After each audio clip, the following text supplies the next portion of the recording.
LB Nagar zone Karman ghat ప్రాంతం defence కాలనీలో defence colony welfare association ఆధ్వర్యంలో 77వ గణతంత్ర దినోత్సవ వేడుకలను ఘనంగా నిర్వహించారు. ఈ కార్యక్రమంలో డిఫెన్స్ కాలనీ వెల్ఫేర్ అసోసియేషన్ అధ్యక్షులు జైపాల్ రెడ్డి జాతీయ జెండాను ఆవిష్కరించారు. ఈ సందర్భంగా ఆయన మాట్లాడుతూ భారత రాజ్యాంగ విలువలను ప్రతి పౌరుడు కాపాడాలని, దేశ అభివృద్ధికి అందరూ తమ వంతు బాధ్యత నిర్వర్తించాలని పిలుపునిచ్చారు. ఈ కార్యక్రమంలో అసోసియేషన్ సభ్యులు, కాలనీ ప్రజలు తదితరులు అధిక సంఖ్యలో పాల్గొని వేడుకలను విజయవంతం చేశారు. చట్టం గిట్టం ఏది పనికిరాదు, వాడు ఏదనుకుంటే అదే చేస్తాడు. ఇప్పటికైనా కొన్ని తావలు అవి జరుగుతూనే ఉన్నాయి, ఉండవచ్చు.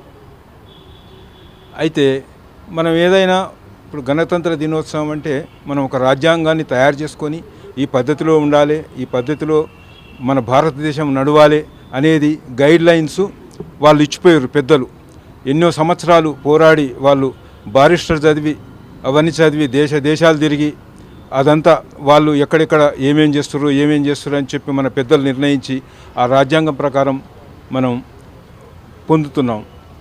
మనం ప్రపంచంలో అతి మంచి రాజ్యాంగం మనదే అని అంటారు. మరి కొన్ని దేశాలల్లో ఒక రకంగా ఉన్నాయి, కొన్ని దేశాలల్లో ఒక రకంగా ఉన్నాయి. మన దేశం రాసిన రాజ్యాంగం మాత్రం చాలా ఉన్నతంగా ఉన్నది, చాలా బాగా ఉన్నదని విదేశస్తులు కూడా కొంతమంది మెచ్చుకున్నట్టు నేను తెలుసుకున్నాను.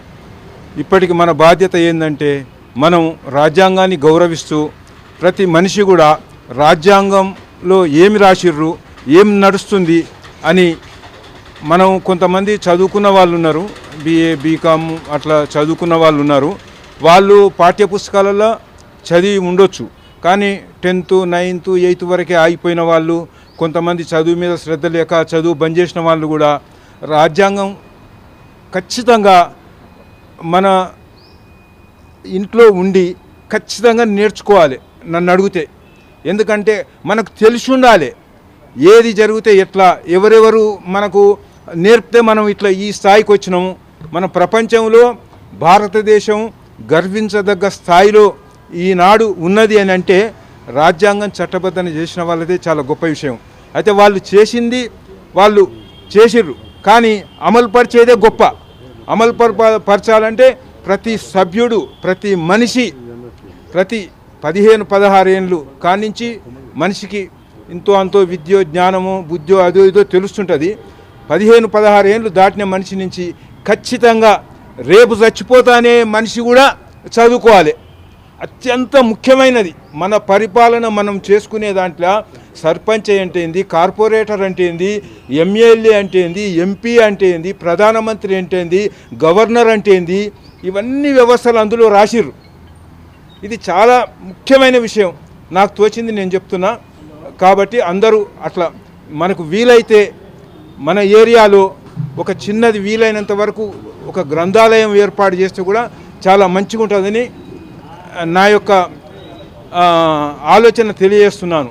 ఎందుకంటే ఇటువంటివి చాలామంది మన దగ్గర సీనియర్ సిటిజన్స్ వాళ్ళు వీళ్ళు ఉన్నారు, వాళ్ళకు సమయం లేదు, ఇంట్లో తీరికే ఉండదు. ఇప్పుడు నేను యాక్చువల్గా చెంపాపేటలో ఒక గ్రంథాలయం ఉంది, అక్కడికి ప్రతిరోజు పోయి అక్కడ కొన్ని పుస్తకాలు చదివి వస్తున్నాను నేను. ఎందుకంటే ఇక్కడ ఉన్న స్నేహితం ఇక్కడ ఉంది, దానికి బాధ లేదు. కానీ చాలా క్రీస్తు పూర్వం నాడు జరిగిన విషయాలు